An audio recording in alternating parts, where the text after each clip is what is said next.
আর আজকের ব্লগটা আমার একটা বিশেষ কারণ আছে। শিমুল সাহা, নেভার মাইন্ড ওনার নাম নেই, অপর্ণা চ্যাটার্জি, দীপা পুরকাইত, সোমা রুদ্র, চন্দ্রানী চন্দ, লিখেছে অর্পি। গুড মর্নিং, সুপ্রভাত, সবাই কেমন আছো? আমি মণিদীপা আর আমার চ্যানেল 91 তোমাদের অনেক স্বাগত। আজকে হচ্ছে বৃহস্পতিবার, সকালবেলা স্নান পুজো করে নিয়েছি। আচ্ছা হ্যাঁ, সরি, আরেকটা জিনিস বলছি, এখন মর্নিং নেই, এখন হচ্ছে 1:05, ওই জন্য আরেকবার ভুল করে মর্নিং বলে ফেলেছি। গুড আফটারনুন, মণিদীপার চ্যানেলে 91 তোমাদের অনেক স্বাগত। উল্টো পাল্টা হয়ে যাচ্ছে, তো যাই হোক, রান্না বান্না সমস্ত কমপ্লিট হয়ে গেছে। আর আজকের ব্লগটা আমার একটা বিশেষ কারণ আছে, সেই বিশেষ কারণটা তোমাদেরকে আস্তে আস্তে বলছি। ম্যাডাম, কাজ কমপ্লিট, খেল খতম, পয়সা হজম, স্নান কমপ্লিট, ভেরি গুড। শ্যাম্পু করলি? বাহ, খুব ভালো। কমপ্লিট, ব্যবসা বাণিজ্য কমপ্লিট করে ওপরে চলে এসছে। এবারে আবার ফিল্ডে নামবো, আবার সংসারের ফিল্ডে নামবো, আবার সংসার। তোমরা কি কেউ দেখেছো স্ল্যাবে উঠে রান্না করা?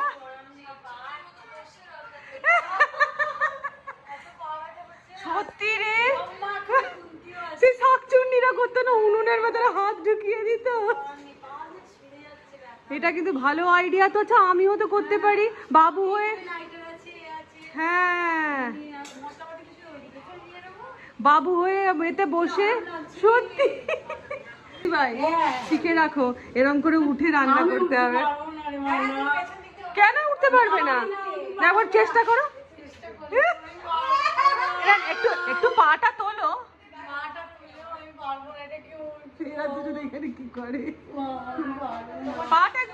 তুমি পাটা একটু তুললেই উঠে যেতে পারবে। হ্যাঁ, পেছন দিক দিয়ে। না বাবা, দোহাই দোহাই দোহাই, দেখি আমি পারি কিনা উঠতে। না না, আমাদের তো সব পায়ে রেখে। তুই পারবি? ওই দেখ, তোরা তো বডি গুলো ঠিক আছে। বডি ঠিক থাকলে কি হবে? পা ঠিক নেই তো, পায়ের দরকার লাগছে না তো। এটা বডি ঠিক থাকলে কি হবে? পা ঠিক নেই, মাথা রাখতে। না না, আমিও তাই করবো এবার থেকে। এটা ভালো আইডিয়া, স্ল্যাবে বসে রান্না করা। ভালো রে। আচ্ছা, আমি যে চেয়ারের উপর দিয়ে উঠবো, চেয়ার ঢলে পড়বো, চেয়ারে করতে যাবো না। তার আগে তোমাদেরকে আজকের আমার মেনুটা দেখিয়ে দিই। মেনু হচ্ছে এই যে, এইদিকে গরম ভাত, এইদিকে রয়েছে হচ্ছে লাউ শাক না, সরি, লাউয়ের খোসা ভাজা। এখানে রয়েছে ডাল, এটা শুধু মেয়ের জন্য, আমি খাবো না এই ডাল। এইখানে রয়েছে ডিমের ডালনা, তবে লাল লাল করে নয়, লাল খাওয়া বন্ধ করছি, লাল লাল নয়, এটা হচ্ছে ডিমের ডালনা। এখানে রয়েছে ইলিশ মাছের ঝাল, 2 পিস ইলিশ মাছের ঝাল। যদিও এটা ওই হয় না, দেখবে যখন যেদিনকে বাজারে ইলিশ আসে, প্রথম দিনগুলো বেশ ভালো ভালো খাওয়া হয়ে যায়, বড় বড় গুলো খাওয়া হয়ে যায়, তারপরে ফ্রিজের কোনায় পড়ে থাকে যে অবশিষ্ট, সেই অবশিষ্ট 2টো ইলিশের এইখানে রয়েছে ইলিশের ঝাল। তো এখন বেজে গেছে 1:45, মা মেয়ে বসে পড়েছি খেতে। মেয়ে থাকলে কোনোদিন নিচে খাই, আবার কোনোদিন মেয়ে আর আমি একসাথে খাই, আবার কোনোদিন এরকমও হয় সবাই মিলেই নিচে চলে গেলাম। কি ভালো লাগে না লাউয়ের খোসা খেতে, আমার মেয়ের খুব প্রিয়।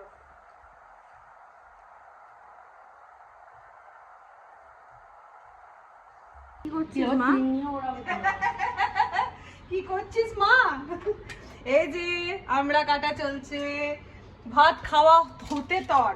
ভাত খাওয়া হয়ে যাবার পরে আমি আজকে সকালবেলা বেরিয়েছিলাম, ফেরার সময়তে বিলিতি আমরা নিয়ে এসেছি, দিয়ে এই দুপুরবেলাতে সবাই মিলে গোল টেবিল বসা হবে, বসে বিলিতি আমরা নুন দিয়ে, বিট নুন দিয়ে খাওয়া হবে। আচ্ছা, আর একটা, এই যে দেখো, আর একটা কথা হচ্ছে যারা জানো না তাদেরকে বলে দিচ্ছি, আমার মেয়ে আমাকে তুই বলে। আমার নাতনিও তুই বলে দিদাকে। দিদাকে মাকেও তো তুই, হ্যাঁ। মানে কি হলো বলো তো, আমি বলেওছি, জানো আমার পুরনো সাবস্ক্রাইবার তারা জানো যে বাড়িতে যখন আমি ঢুকেছি তখন তো আমি সবার থেকে ছোট। এবার সবাই বাড়ি শুদ্ধ ভাসুররা, যারা মা সবাই তো আমাকে তুই করতো। ওই তুই শুনতে শুনতে এবার কি হলো, বাচ্চাগুলো যত ছিল, মানে বড় জায়ের মেয়ে, মেজো জায়ের মেয়ে, তারপরে দিদির মেয়ে, সবাই তুই তুই বলছে। কে বলছে মামনি তুই, কে বলছে আমার নাম ধরে ছোটন, রনি আমাকে ছোটনই বলে, জানো তো, ছোটন তুই, এইসব বলছে। এবার মেয়ে তো ওটাই দেখে দেখে বড় হয়েছে, সেই ছোটবেলা থেকেই সেই মা তুই, এই তুইটা হতে হতে এমন হয়েছে, আমি যখন পরে ওকে বলেছি বাবু তুমি বলতে হয়, তখন বলে আমার তুমি বলতে লজ্জা লাগে। শুধু মামকে তুই বলে। হ্যাঁ মামকে, হ্যাঁ মামকে আর বাবাকে, মানে মামকে বাবাকে পাপাউকে তুই বলি। হ্যাঁ পাপাহু মানে হচ্ছে শঙ্কর দা, আমার মেয়ে পাপাহু বলে। পাপাহুকে তুই মেয়ে দাদাকে বলে হচ্ছে ওটু, ভুলভাল সব নাম।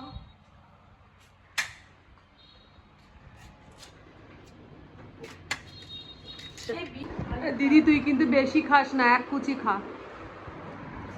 ওর অম্বল তো না, অম্বল না, পেটে ব্যথা করেছিল, পেটে ব্যথা হয়েছে, এক কুচি খা, বেশি খাস না।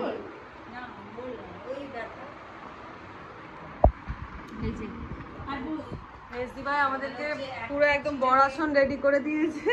এখানে আমরা মাখা বিট নুন দিয়ে দিয়ে খাবো।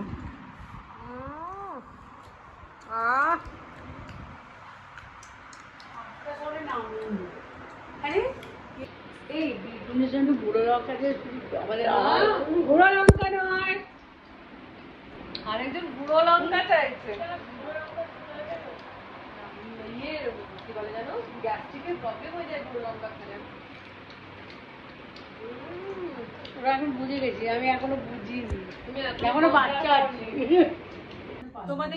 তোমাদেরকে ব্লগের শুরুতে বললাম না যে আজকে আমি ব্লগটা করছি বিশেষ একটা কারণে। বিশেষ একটা কারণ বলতে গেলে ব্লগটা করছি তোমাদেরই জন্য, মানে সত্যি কথা ব্লগ করছি তোমাদের জন্য, আর আজকের ব্লগটা স্পেশালি তোমাদের জন্য। সেটা হচ্ছে আগের দিন যখন আমি ব্লগে বললাম না যে আমি ভিউজ আমার তো হয় না, যে কারণে আমার মরাল ডাউন হয়ে যায়, ডাউন হয়ে গিয়ে আমি ব্লগ করা বন্ধ করে দিই। আবার যেরকম চার্জার লাগিয়ে চার্জ করা হয়, তোমাদের কমেন্ট পাই, পেয়ে নিই, তখন ভাবি না আমাকে আবার করতে হবে বলে চার্জড হই। তো আজকে আগের দিনের ওই ব্লগটাতে তোমরা যেভাবে আমাকে ভালোবাসা দিয়েছো, এটা সত্যি বলবো আমার কাছে এটা কল্পনারও বাইরে, ভাবতেই পারছি না যে আমাকে এত ভালোবাসা, আমার মতো মানুষকে, আমি এটা ভাবা যায় না আর কি। তো আমি ওই জন্য আজকে ভাবলাম তোমাদের প্রত্যেকের নাম আমি বলবো যারা আমাকে এত এত ভালোবাসা দিয়েছো, আর তাদের এই কমেন্ট গুলো কিন্তু আমি পড়ে শোনাবো। আমি এবার কমেন্ট দেখতে পাচ্ছি, পাচ্ছো? কমেন্ট বন্ধ করা ছিল। ফার্স্টেই দেখতে পাচ্ছি 1 hour ago দিয়েছে, পরপর পড়ে যাবো কিন্তু, হ্যাঁ। শিমুল সাহা আমাকে লিখেছে, তুমি আমাকে আগের ভিডিওতে দিদি বললে, তাই শুনে না আমার খুব ভালো লাগলো, মনে হলো কতদিনের চেনা। প্রাণ ভরে গেল কমেন্ট শুনে। আচ্ছা তারপরে একজন লিখেছে নেভার মাইন্ড, ওনার নাম নেই, নেভার মাইন্ড 2107, উনি লিখেছেন keep blogging, don't give up, আমার ওয়াইফ আপনার ব্লগ খুব পছন্দ করে, আপনাদের মতো এত সুন্দর জলি একান্নবর্তী পরিবার রিয়েলি রেয়ার দিস ডেজ, ভালো থাকবেন। খুব ভালো লাগলো, নেভার মাইন্ড, আপনার নাম জানি না। আচ্ছা তারপরে হচ্ছে অপর্ণা চ্যাটার্জি, উনি লিখেছেন খুব ভালো লাগলো ভিডিওটা, কতদিন পরে দেখা হলো, এতদিন দেরি করো না গো, ভীষণ ভালো লাগে তোমাদের সবাইকে, তোমার ভিডিও খুব ভালো লাগে, রোজ ভিডিও বানিও, খুব ভালো থেকো আর অনেক ভালোবাসা, মন খারাপ করো না, রোজ ভিডিও বানিও। Thank you so much. আচ্ছা এরপরে লিখেছে দীপা পুরকাইত, উনি লিখেছেন কুর্তির লিঙ্কটা দাও, কুর্তির লিংকটা দাও, কুর্তি আজকের যে আমার ব্লগটা, এই ব্লগের যে ডেসক্রিপশন বক্স থাকবে সেখানে আমি কুর্তির লিংকটা দিয়ে দেবো।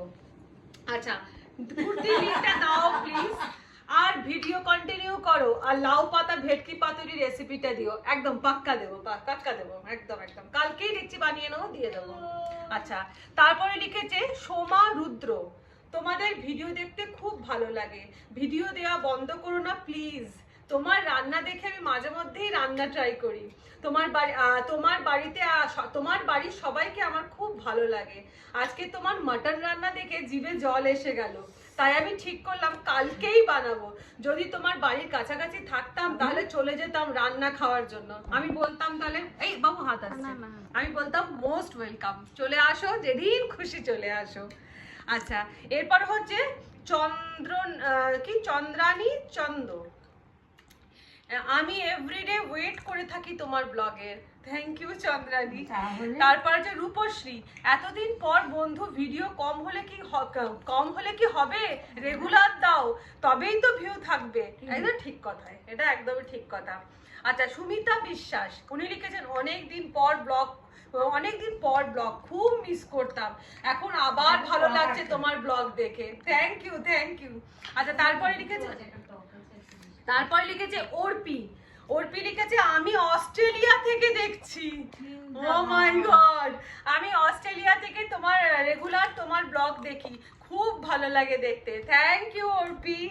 তারপরে একজন লিখেছে সুস্মিতা গুপ্ত, উনি আমার ব্লগে মোটামুটি এই নামগুলো থাকে কমেন্টের জায়গায়, কতদিন পরে গো, কোথায় গেছিলে, ওয়েট করে থাকি তোমাকে দেখবো বলে, সত্যি কোথায় গেল, ওয়েট করে থাকি, কোথায় গেল থাকি তো দেখবো বলে, সত্যি গো বুঝতেই পারিনি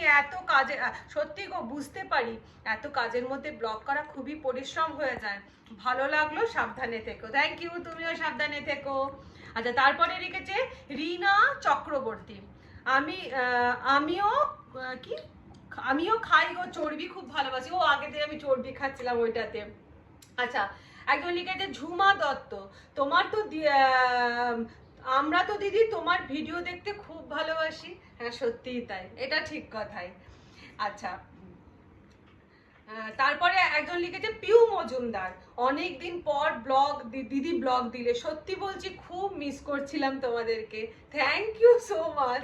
আচ্ছা, রিম্পি পল, না ব্লগ দাও, ভালো লাগে দেখতে, আর বিয়ের শপিং এর ভিডিও করছো না কেন, শপিং দেখতে অলওয়েজ দারুণ লাগে, এটা ঠিক, মেয়েদের শপিং দেখতে সত্যি ভালো লাগে, হ্যাঁ কি শপিং হয়েছে না হয়েছে সব তোমাদের দেখিয়ে দেবো, হ্যাঁ শপিং এর ভিডিও জানো তো ওরা বলেছিল, আমরা বললাম যে কর বললো আর দূর পাই না, না কি ব্যাপারটা হলো ভাবলাম যে মানে ব্যাপারটা হচ্ছে কি বলতো, ওই গিয়ে নিয়ে শুধু সেদিনকে মানে হড়বড় করে যাওয়া, পরপর দোকানে ঢুকেছি, জিনিস কিনেছি, এসেছি, আমি ভাবলাম এইগুলো আমি আবার পরের দিন এক শাড়ি পরিনি, তখন আমি কি ভাবলাম বলো তো, যে তোমরা বোর হবে বলে আমি যদি ব্লগ করবে, আমি আবার অন্য শাড়ি পরতে গেলাম, না আমি কি ভাবলাম বলো তো, তোমরা বোর হবে, ওই জন্য আর করিনি সেদিনকে। আচ্ছা, তারপরে হচ্ছে ব্যানার্জি শুভেন্দু, দিদি অনেক দিন পর, একদম তাই। স্বস্তিকা কুন্ডু, মণিদীপা তোমাকে অনেক দিন পর দেখে খুব ভালো লাগছে গো, মণিদীপা দাদা খুব ভালো, হ্যাঁ দাদা সত্যিই ভালো, উনি সব কাজ খুব নিট অ্যান্ড ক্লিন করতে ভালোবাসেন, তোমাকে এই কদিন অনেক মিস করেছি ভাই, ও শুনে যেন প্রাণ ভরে গেল। আচ্ছা, আমাদের বাড়ির নিট অ্যান্ড বিয়ে বাড়িতে আচ্ছা PD0806, আমি ওনার নামটা জানি না, PD করা আছে। মণিদীপা, এইভাবে আমাদের নিরাশ করো না, এতদিন তোমার ভিডিও আসার বসে থেকেছি, ভীষণ ভালো লাগে তোমাদের পরিবারটিকে, তোমাকে আমি একটা অনুরোধ করেছিলাম যে থোর বাটার রেসিপি দিতে, তুমি হয়তো ভুলে গেছো, আমার জন্য কষ্ট করে একবার রেসিপিটা দিও, আমার তরফ থেকে তোমাকে অনেক ভালোবাসা, একদম দেবো, নেক্সট একটা ব্লগে থোর বাটার রেসিপিটা দেবো, থোর নিয়ে আসতে বলতে হবে। আচ্ছা, আবার ব্যানার্জি শুভেন্দু দা মেসেজ করেছেন, কেমন আছেন দিদি, সবাই কেমন আছে, ভালো আছে দাদা। আচ্ছা, শিমলা সাহা লিখেছে রাধে রাধে বোন, অনেকদিন পর দেখলাম, দিদির কুর্তিটা খুব সুন্দর লেগেছে, আমার কর্তাও একবার দিদি কুর্তির লিংক। আচ্ছা, আমার কর্তা এভাবেই আমাকে সাহায্য করে, সত্যি কথা, বড়রা হেল্প করলে সত্যিই ভালো লাগে। আচ্ছা, চন্দ্রানী চন্দ্র, অযোধ্যার ভিডিওটা দিলে না কেন, দিইনি এর জন্য। আরে দিইনি কেন? আমার বেনারস ভিডিওর কেউ পছন্দই করলো না, মানে তুই পছন্দ করুক না করুক, তুই তোর কাজটা তো করবি। এবার তখন মনে হলো কেন অযোধ্যাটা দেবো না বলে আর ওই জন্য দিলাম না, আমি জন্য দিইনি রে। আচ্ছা তারপরে মৌমিতা সুর দাদাকে প্রণাম, থ্যাংক ইউ। হীরা নামটা এখানে আসেনি। তারপরে 19 হীরা 19E9U মিষ্টি দিদি ভিউ নিয়ে ভেবো না, একদিন ঠিক বেড়ে যাবে, তোমাকে কিন্তু ভিডিও বানাতে হবে, একটা মায়া হয়ে গেছে তোমাদের জন্য, না দেখলে ভালো লাগে না। ভাবতে পারছো? ভাবতে পারি আমাদের কত ভালো ভালো বন্ধু। শিপর্ণা চক্রবর্তী কতদিন পর প্লিজ ব্লগ দিও একটু নিয়ম করে, ভীষণ ভালো লাগে তোমাদের দেখতে, আমি সিডনি থেকে তোমাদের ব্লগ দেখি। হাই ঈশ্বর, এত ভালোবাসা। আচ্ছা প্রদীপ সেনগুপ্ত এটা আমাকে নয়, এটা অন্য কাউকে, প্রদীপ সেনগুপ্ত না অন্য কাউকে লিখেছে, সেটা ভুল করে আমার ব্লগে চলে এসছে। মিমলিকে লিখেছে, আমার মনে হচ্ছে না এটা ওই ইয়েতে, ওই ইনসাইড আউটে যে বোনের ব্লগ আছে না, ওর মেয়ের নাম মিমলি, ও খেলে, কারণ লিখেছে খেলাটা থাকবেই সঙ্গে পড়াশোনা দুটোই চালাতে হবে মিমলি, কংগ্রাচুলেশন। এটা আমার কমেন্ট মানে ব্লগের এ নয়। আচ্ছা হ্যাঁ একজন লিখেছে, আমি লিখেছিলাম বুঝলাম না, তখন একজন লিখেছে ওকে কি অ্যাড সরি কে লিখেছে এর নাম উদর পিন্ডি বুদর ঘাড়ে। আচ্ছা প্রদীপ্ত সেনগুপ্ত আবার লিখেছে হ্যাঁ সত্যিটি হয়েছে গো মণিদীপা, ভেরি সরি। আচ্ছা উনি আবার নিজে লিখেছেন হ্যাঁ সরি, এটা ভুল করে তোমার ব্লগে চলে গেছে গো, আগেন সরি কি আছে, হতেই পারে এরকম সরির কোনো ব্যাপার নয়। আচ্ছা তুমি কি গো মণিদীপা ব্লগ দেওয়া যেন বন্ধ করে দিয়েছিলে? আমরা যারা একাই থাকি পরিবার যে মিস করি, তোমাদের পরিবারকে দেখে মন ভালো করি, জানো কি? জানলাম। আচ্ছা তানিয়া ঘোষ, কতদিন তোমাদের ব্লগ খুঁজেছি, মনে হয়েছিল কিছু হলো না কি, নতুন কিছু কেন দিচ্ছ না? সত্যি গো, মানে এটা বিশাল বড় ভুল করেছি। নাসিরউদ্দিন, এতদিন পরে এতদিন পরে এসো এতটুকু ভিডিও দিলেন, তাও আমার বলতে শোনা গেছে বড় দিদির মেয়ের বিয়ে শপিং করেছেন আপনারা, কিন্তু আপনার সাথে তো শপিং কি করা হয়েছে কিছু দেখানোই হয় কি, কিন্তু আমাদের সাথে শপিং কি করা হয়েছে কিছুই তো দেখানো হয় নাই। তার মানে বোঝা যাচ্ছে দিদি আমরা যারা নিয়মিত আপনার ভিডিওগুলো দেখি, আমরা তোমাদের আপনজন বলতে কেউ নয়, আপনারা তো আমাদের মূল্যায়ন করলেন না। এক্সট্রিমলি সরি নাসিরউদ্দিন ভাই, নাসিরউদ্দিন ভাইকে বলছি এক্সট্রিমলি সরি। হ্যাঁ আমি সব দেখাবো গো সব। আচ্ছা কুর্তি প্রাইসটা কত বলবে? ও আচ্ছা ঠিক আছে, বলে দাও মনে গেছি এখন। আচ্ছা আমি তো লিংকটা দিয়ে দেবো, লিংকে সব থাকবে, বেশি দাম নয় কমের মধ্যে। আচ্ছা অঞ্জনা দত্ত, সামনেই বিয়ে বাড়ি আর তুমি ব্লগ দিচ্ছ না, কতবার চেক করেছি জানো? সরি। তানিয়া ঘোষ, তোমাদের সকলকে খুব রোগা লাগছে তাই ঘুরে মেয়ের বিয়ের চিন্তায় সত্যি। আর লাস্ট কমেন্ট হচ্ছে অদ্রিজা ব্যানার্জি, হতে পারে আপনার ভিউজ কম, কিন্তু আপনি তো ইনকামের জন্য ব্লগ করেন বলে মনে হয় না, তাই এত ভেবে ব্লগ করবেন না, যে ভিডিওগুলো তো আপনাদের কাছে একটা মেমোরি হয়ে থাকে, যখন চাইবেন দিনগুলো ফিরে দেখতে পারবেন, এই প্রাপ্তিটা সবার হয় না। ঠিক একদম আমরা মাকে আমাদের ব্লগগুলো দেখি তো একদম সঠিক, মাকে বাবুনদাকে যাদেরকে আমরা পাবো না দেখতে, তাদেরকে এই ব্লগের মাধ্যমেই দেখি। এটা কিন্তু মামুনি দি আমাদেরকে বলেছে। হ্যাঁ আমার মামাতো দিদিও এই কথাটা বলে, দিদি এটা এত সুন্দর মেমোরি, মানে আমার মামাতো দিদি দিল্লিতে থাকে, ও আমাকে সারাক্ষণ এনকারেজ করে। মাসিমণিকে কি আমরা এখন খুঁজ পাবো? হ্যাঁ আমার মাসিমণি সত্যি তাই ব্লগের মধ্যে আছে। তো আমি আর ব্লগ বন্ধ করব না, এই কান ধরেছি, এবার থেকে ব্লগ করব। আমাদেরও খুব ভালো লাগছে সত্যি, আমাদের ফ্যামিলিতে এভাবে ভালোবাসা সবাই, সেটা তো আমরা আরো তো যাই হোক আজকে ব্লগটা এখানে শেষ করছি। আজকে ব্লগটার জন্য বলেইছিলাম যে একটা বিশেষ কারণে ব্লগ করা হয়েছে। আমরা খাই, আমরা গুছিয়ে গল্প করতে করতে, হ্যাঁ হয়তো একটুখানি বড় হয়ে যাবে, এতগুলো কমেন্ট পড়েছি তো তোমরা একটু সহ্য করে নিও। তো আজকের মতো শেষ করলাম, সবাই ভালো থেকো, সুস্থ থেকো, অনেক এখন প্রচুর টাটা।